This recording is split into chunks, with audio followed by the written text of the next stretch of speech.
जय हिंद दोस्तों।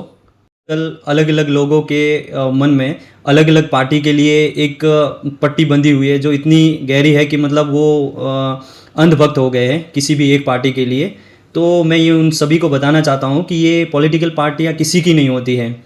ये खासकर जो मीडियम परिवार और गरीबों की तो नहीं होती है। इसका मैं आपको लेटेस्ट एग्जांपल देता हूँ कि ये कल ही उन्होंने दिल्ली में एक फ़ैसला लिया है कि 10 साल से पुरानी डीजल गाड़ियों के लिए डीजल नहीं मिलेगा, 15 साल से पुरानी पेट्रोल गाड़ी के लिए पेट्रोल नहीं मिलेगा।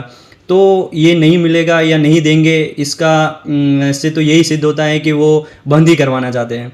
अब आप सभी को ये लग रहा होगा और ये लोग भी, मीडिया वाले और सब जने यही हाईलाइट करेंगे कि ये लोग ऐसा कर रहे हैं कि दिल्ली में जो पोल्यूशन हो गया है बहुत ज़्यादा, उसको दूर करने के लिए ये सब कर रहे हैं या उसको कम करने के लिए ये सब कर रहे हैं। लेकिन ये इसके पीछे की कहानी और कुछ है। एक्चुअली हो क्या रहा है कि पॉलिटिकल पार्टियां एक्चुअली अपना फंडिंग का जुगाड़ कर रही है, क्योंकि उनके जो फंड आते हैं वो अलग अलग बड़ी बड़ी कंपनियां या बड़े बड़े लोग उनको फंडिंग देते हैं। अगर अगर आप देखेंगे तो जो पीयूसी बनी हुई है, तो पीयूसी किसके लिए बनी हुई है? अगर कोई आदमी अगर भले 1 साल पुराना बाइक क्यों नहीं हो, तो उसको भी पीयूसी बनाना पड़ता है। भले नया बाइक है फिर भी अगर पीयूसी नहीं है तो चालान काट रहे हो। तो भाई जब तुम लोग पीयूसी से ही डिसाइड कर रहे हो कि भाई व्हीकल चलाने लायक है या नहीं है, तो ये 10 साल 15 साल का ये धांधली क्यों, किस लिए कर रहे हो?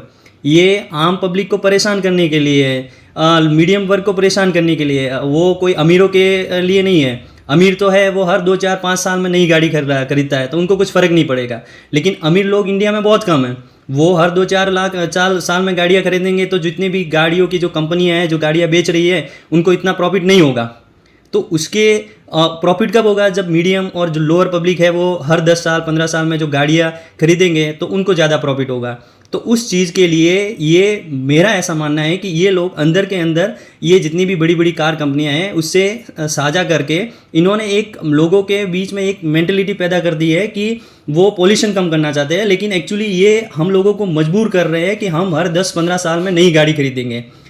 अगर आप देखोगे तो हर जो ज़्यादातर गाड़ियां हैं वो सर्विस वर्क के हैं, सर्विस वर्क वाले लोग होते हैं। तो वो 5 6 दिन तो ऑफिस जाते हैं, एक दिन उनको घूमने के लिए मिलता है। उसमें घूम के कितना घूमेगा?